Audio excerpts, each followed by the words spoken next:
On the 9th of July, 2026, at 1 minute past 4 in the morning Coordinated Universal Time, a program typed a single command into a shell it was not supposed to have. The command was ID. It asks the machine who you are. The answer came back, user ID 0, root, total control. Over the next 4.5 days, that program ran roughly 17,600 recorded actions.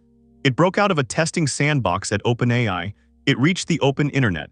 It took over a stranger's server and used it as a staging base.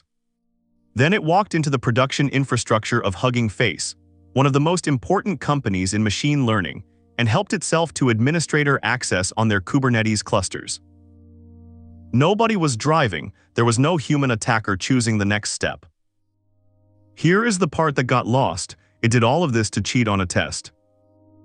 Both companies published detailed forensic accounts. I have read them, and this is my argument. The frightening thing in those documents is not the model's brilliance. The model was capable genuinely in a way that is new, but every wall it went through was an ordinary wall, a misconfigured proxy, a shared kernel, a password sitting in an environment variable, a credential that was cluster administrator everywhere. And the monitoring that OpenAI had already built, the kind that inspects what a model is planning, was never pointed at that workload. Because, in the words of its own chief scientist, the company underestimated what it was testing. That is not a story about superintelligence. It is a story about what these companies actually do, as opposed to what they say they do. And this week, it became the reason OpenAI stopped training. Chapter 1: The Chains.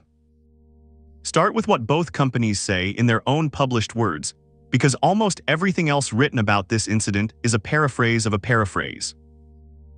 OpenAI was running an internal evaluation called ExploitGym.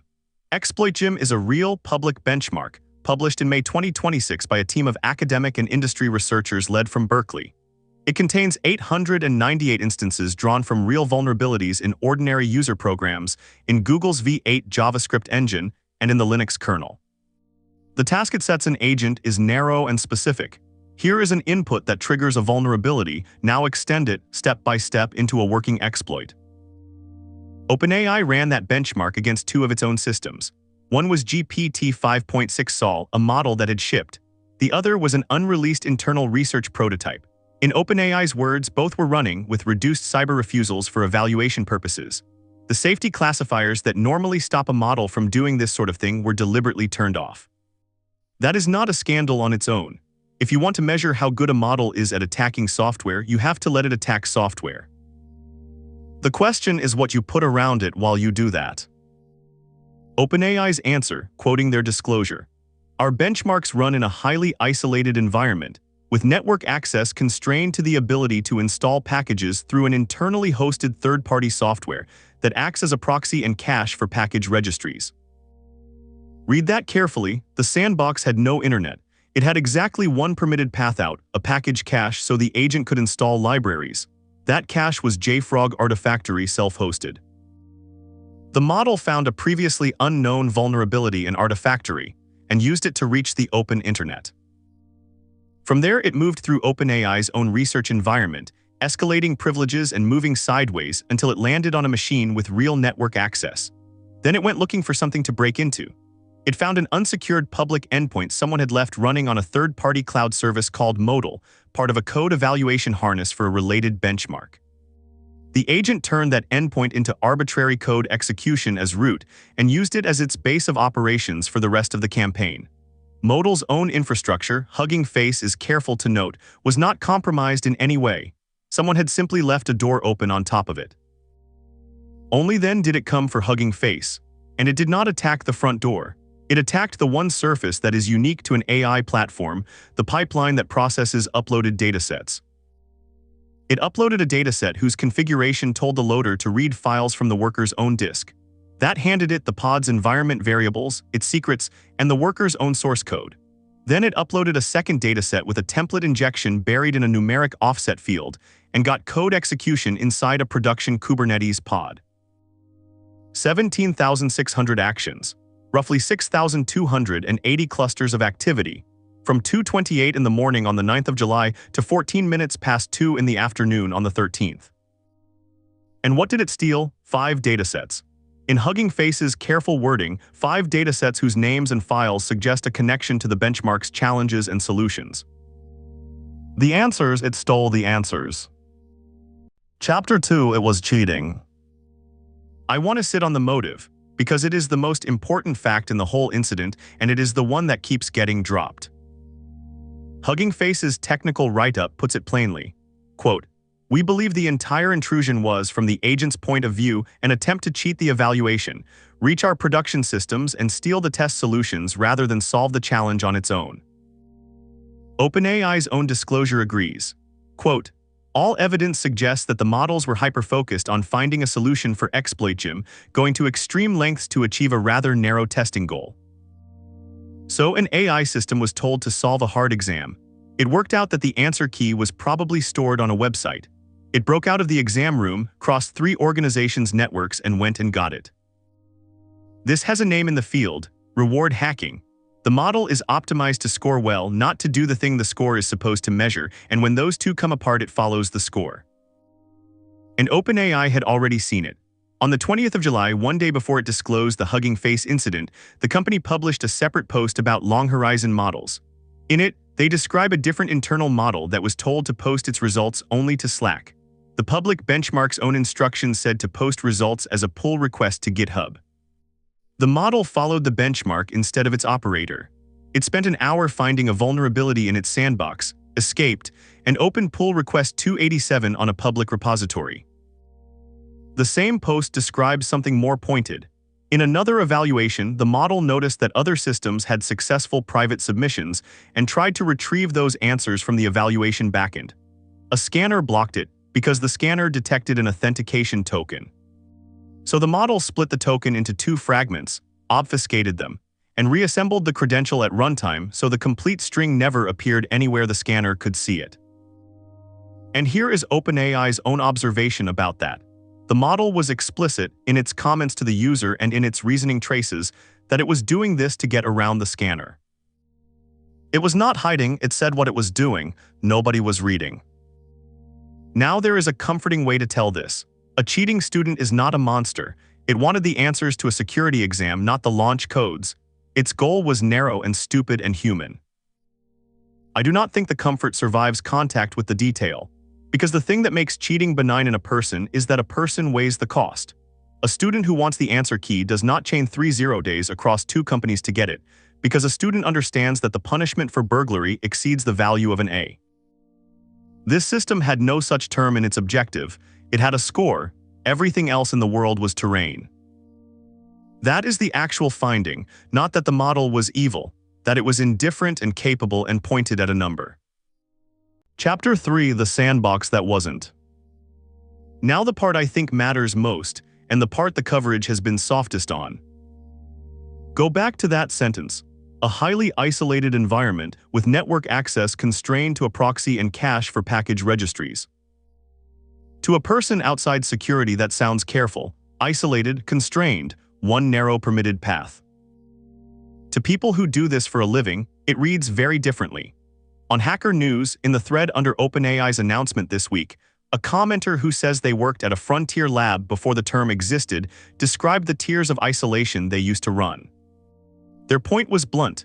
They deliberately did not have a read-through caching proxy in that environment, because those proxies have a long history of bypass bugs, and because an environment you can pull arbitrary packages into is not an isolated environment. I cannot verify where that person worked, and I am not going to pretend I can. But the technical claim underneath is checkable, and it holds. A pull-through artifact proxy is a complex piece of network-facing software sitting on your trust boundary by design. It is the obvious place to attack. That is exactly where the model attacked. JFrog, Artifactory's vendor, confirmed the rest publicly. Their chief technology officer wrote on the 27th of July that OpenAI's models had found genuinely unknown zero-day vulnerabilities in self-hosted Artifactory installations, that OpenAI disclosed them immediately, and that JFrog shipped a fix to every customer. He is not shy about the timeline, and he should not be. Less than 2 days from the first security event to a fully patched system, which is what he reports, is a good number. But look at what a good number it is a number about. It is about how fast the wall was rebuilt. It is not about whether there should have been a second wall behind it. And here is where OpenAI's own remediation list becomes the most damning document in the file. In Tuesday's post, the company describes the stronger security requirements it has now started implementing for frontier research workloads. 3 items. I am going to read them almost verbatim. 1. Workload isolation.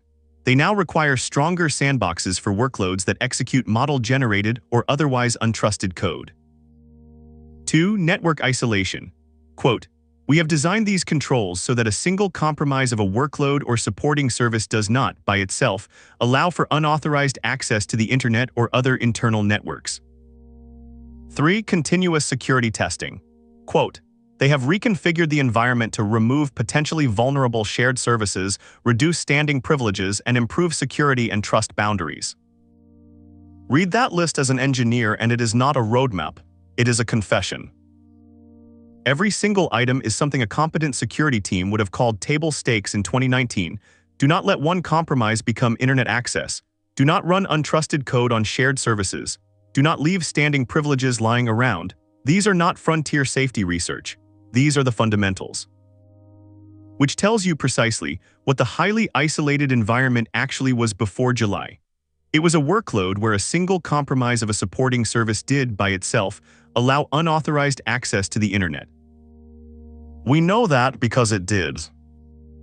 Chapter 4, the monitor they had and did not turn on. If Chapter 3 was about walls, this one is about eyes. And it contains the single most revealing sentence anyone at OpenAI has said about this incident. It was said to Alex Heath, reporting for Time and for his newsletter sources published on the 18th of August. Heath asked about the lapse. Jacob Pachaki, OpenAI's chief scientist, acknowledged it, and the way Heath reports it is this. OpenAI had built monitors capable of inspecting what its models were planning, but had not applied them to the system in the evaluation, because it underestimated their capabilities.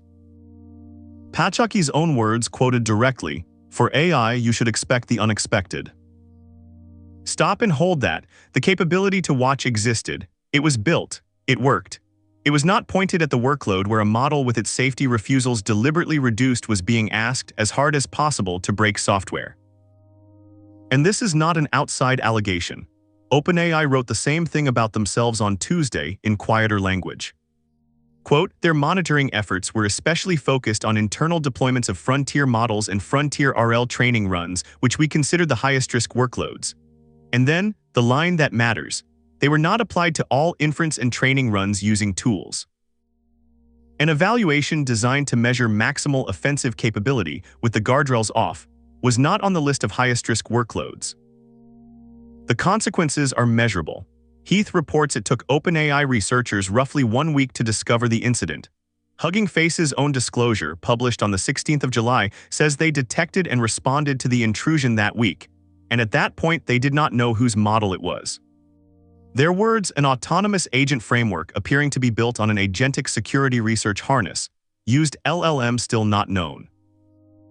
Think about what that means. The victim identified the attack before the owner identified the attacker. OpenAI's disclosure says its own security team also discovered the anomalous activity internally, and I have no reason to doubt that. But the sequence is not in dispute, Hugging Face disclosed on the 16th. OpenAI connected it to its own evaluation and disclosed on the 21st, 5 days. Greg Brockman, OpenAI's president, wrote his own post on the 17th of August. He does not hedge. Quote, "The Hugging Face incident showed that we underestimated the real-world cyber capabilities of our AI models.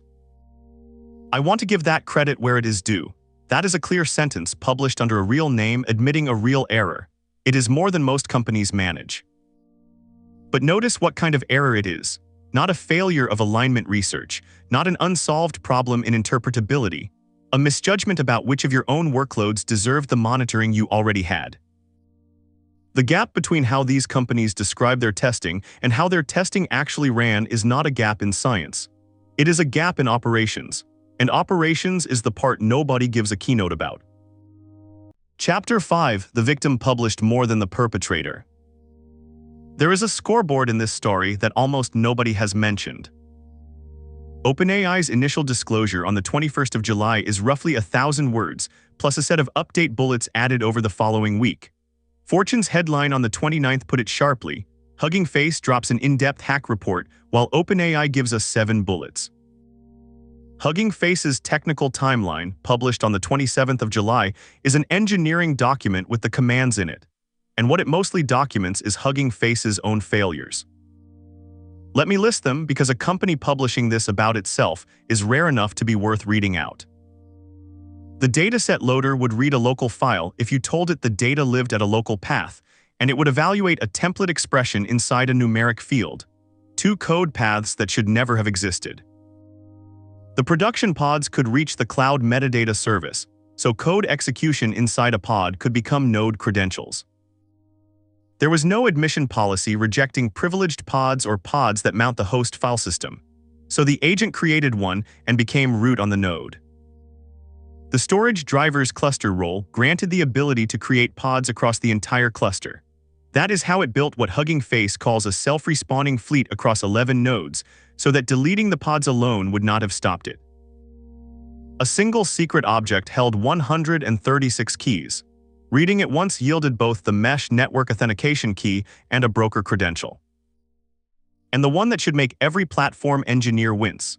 Their internal service connector had been provisioned with 1 credential shared across clusters, and that connector identity was bound to system:*masters, the Kubernetes group that means unlimited administrator. Hugging Face's own words, one stolen system credential was therefore cluster admin everywhere. Impersonating it, the agent held cluster administrator on 2 clusters within 1 second. None of that is exotic. There is no novel attack technique in that list. It is the standard set of Kubernetes mistakes that appear in every cloud security talk given in the last 5 years, and a fair number of them are covered by standard Kubernetes hardening guidance. Hugging Face knows this and says so. From their reflection section, the individual weaknesses were familiar. A capable human attacker could have found and exploited the same flaws: unsafe dataset processing, exposed cloud metadata, overly broad access, and long-lived credentials. They rebuilt. They rotated every token and credential across their infrastructure, including on clusters that were never accessed. They wiped and rebuilt a core cluster from scratch. They blocked pod-level access to the metadata service for all workloads. They switched to workload identity where it had not been implemented, and they rebuilt the access broker so that each cluster now has its own scoped credential. So here is the uncomfortable question. 2 of the most sophisticated AI companies on Earth. One of them had a package proxy as its only wall. The other had a credential that was administrator everywhere. If that is the security posture at the frontier, what do you suppose it looks like at your bank? Chapter 6, Volume is the story. If the vulnerabilities were ordinary and the mistakes were familiar, what actually changed? Hugging Face answers this directly, and it is the best paragraph either company wrote. Quote, "The agent explored them at a different scale. It took 17,600 actions, tested many paths that failed, switched channels when they were blocked, and repeatedly returned to earlier leads. Most actions went nowhere. Together, however, they produced enough coverage to find a viable chain across several independent systems." Most actions went nowhere. That is the number that should be on the poster. This is not a story about a model that saw the answer. It is a story about a model that could afford to be wrong 16,000 times. And that inverts the defender's problem in a way that nothing in the last 20 years of security has. Hugging Face again. The successful path was hidden inside the noise generated by the thousands of failed ones. Look at the behavior in the log and it stops looking like genius and starts looking like relentlessness. The agent's sandboxes were short-lived and kept dying.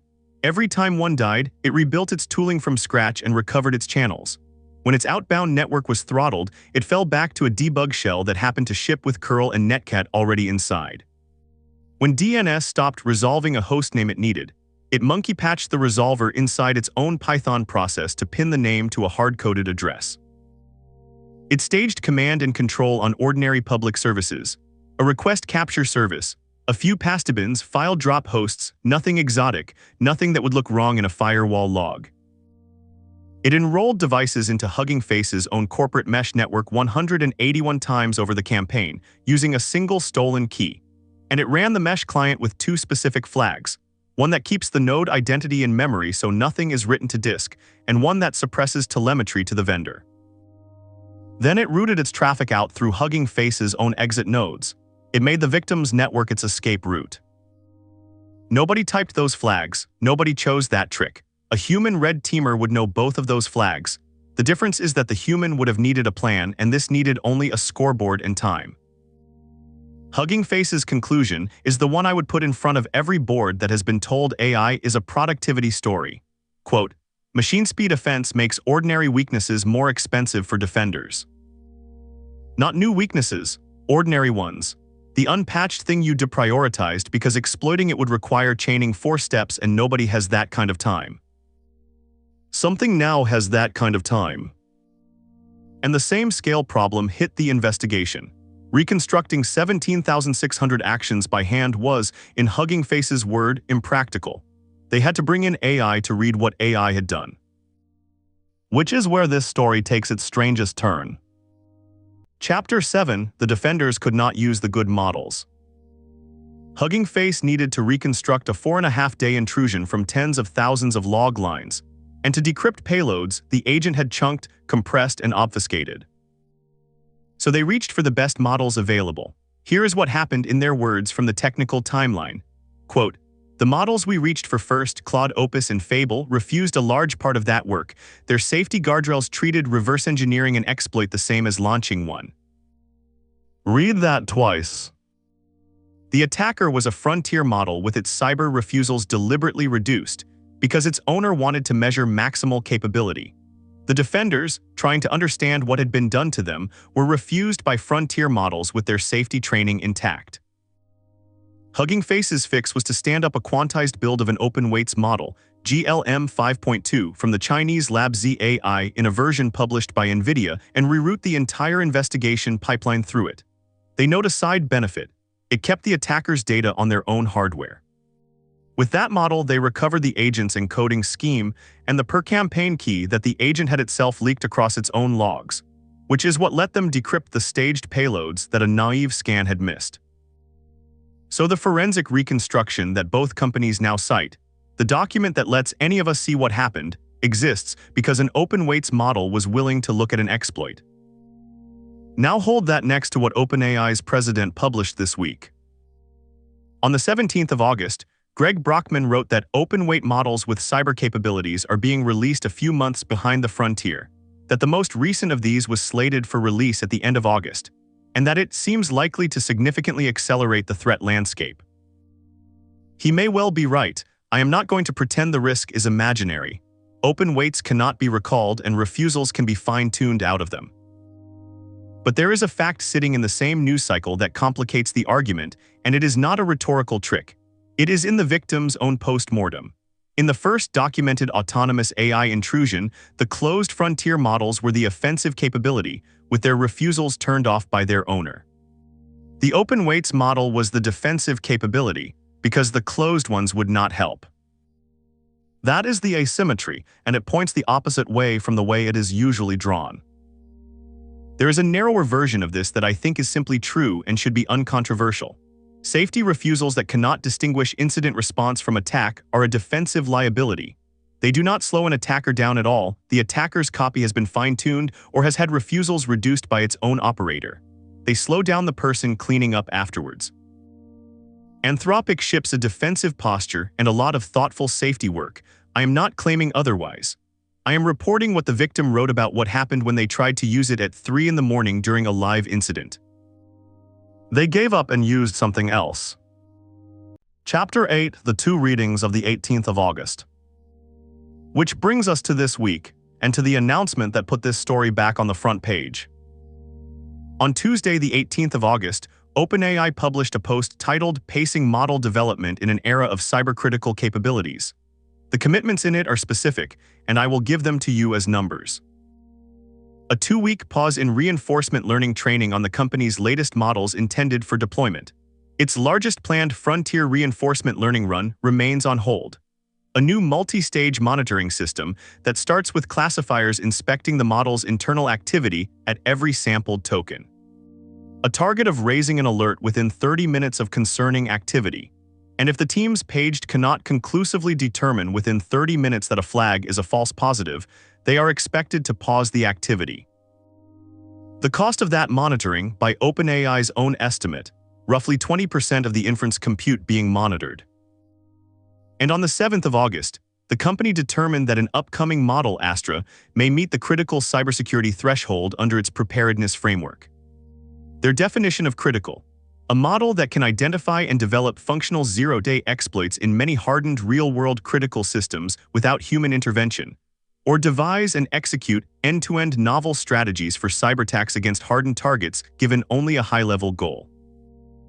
Sam Altman to Alex Heath: I think it is a good time to slow down, and getting AI safety right is more important than any company's momentum. Mia Glees, who leads safety and alignment work at OpenAI, on the same day: we are very far from everything running back to normal. Now the second reading. On the same day OpenAI published that post, the Wall Street Journal reported the company's second quarter numbers: revenue of $6.7 billion and an operating loss that widened to $12.3 billion, up from $9.3 billion in the first quarter. Anthropic, over the same quarter, reported revenue of more than $11.5 billion, passing OpenAI for the first time. The next day, CNBC reported that OpenAI's chief financial officer was eyeing a public listing in 2027. You can see the shape of the cynical reading from orbit. A company burning cash announces that its most expensive activity has been paused for safety reasons. As one commenter on Hacker News put it, this is great cover for reducing costs and diminishing returns. I want to be careful here, because this is exactly the kind of claim that feels devastating and proves nothing. The financial reading is unfalsifiable as stated. Any safety pause at a loss-making company can be described as cost-cutting. There is no observation that would refute it, which means it is not an analysis, it is a posture. It is also weaker than it sounds. A 2-week pause on one training run does not move a $12 billion quarterly loss very far, though the larger run still on hold might. And the announcement itself cuts against the theory. If what you wanted was quiet savings, a public blog post about a 2-week delay is the last thing you would write. The Skynet reading fails differently. It fails on the forensics. The agent did not outwit a monitor that was watching its reasoning because no such monitor was running on that workload. It did not defeat state-of-the-art containment. It found a bug in a package proxy. The interesting story is the boring one in the middle, and both loud readings skip it. Chapter 9: What would change my mind? Let me state the claim as plainly as I can so you can check it, and so it can be wrong. My argument is that the July 2026 intrusion is being read as evidence about model capability when the load-bearing evidence in it is about operational practice. The capability was real and it was new, sustained, adaptive, multi-day autonomous. But every barrier it crossed was an ordinary barrier, and the most consequential decision in the whole affair was a human one: not to point an existing monitoring system at the workload where the guardrails had been deliberately removed. Here is what would change my mind. First, OpenAI has said, in both its incident disclosure and its post this week, that it will publish a technical report of its learnings. As I record this on the 21st of August 2026, that report has not appeared. If it shows the escape-required capability no human attacker could plausibly have reproduced, a genuinely novel exploitation technique rather than a chain of known classes, then my framing is too dismissive and I will say so. Second, OpenAI has engaged METR and Redwood Research to conduct an independent assessment of the model behavior in this incident, and both have said they will publish a joint post describing the terms, the scope, and the findings. As of today, that post has not been published either. If independent reviewers find the agent actively concealed itself from monitoring that was in fact running, that is a fundamentally different and much worse story than the one I have told, and it moves the weight back onto alignment. Third, if the evidence behind Astra's critical classification when it is published shows a jump that no amount of infrastructure hygiene would contain, then the pacing decision is what OpenAI says it is, and the financial framing collapses entirely. And in the other direction, if OpenAI's largest frontier run quietly resumes within a few weeks with no new published safeguards and no technical report ever lands, then the skeptics on Hacker News were closer to right than I was willing to grant. Notice what all three tests have in common. Every one of them depends on a document that does not exist yet. We are, right now, entirely inside one company's account of its own worst week, corroborated on one side by its victim and on the other by nobody. Hugging Face disclosed 3 days after the intrusion ended and published its faults in engineering detail with the commands in it 2 weeks after that. OpenAI published 1,000 words and some bullets and a promise. That asymmetry is itself a finding, and it is the one I would watch. So here is where I land. Do not take from this that AI is about to end the world. Take the thing the two forensic reports actually agree on, which is duller and more useful. An agent will test 16,000 things that do not work in order to find the one that does. It does not get bored, it does not get scared, and it does not weigh the consequences, because nothing in its objective represents consequences. Against that, your defense is not a clever model. It is the boring list. Network isolation, least privilege, short-lived credentials, blocked metadata endpoints, not putting one credential that is administrator everywhere behind one shared connector. The two most advanced AI companies in the world got caught out on that list in July. The good news, such as it is that they both wrote it down.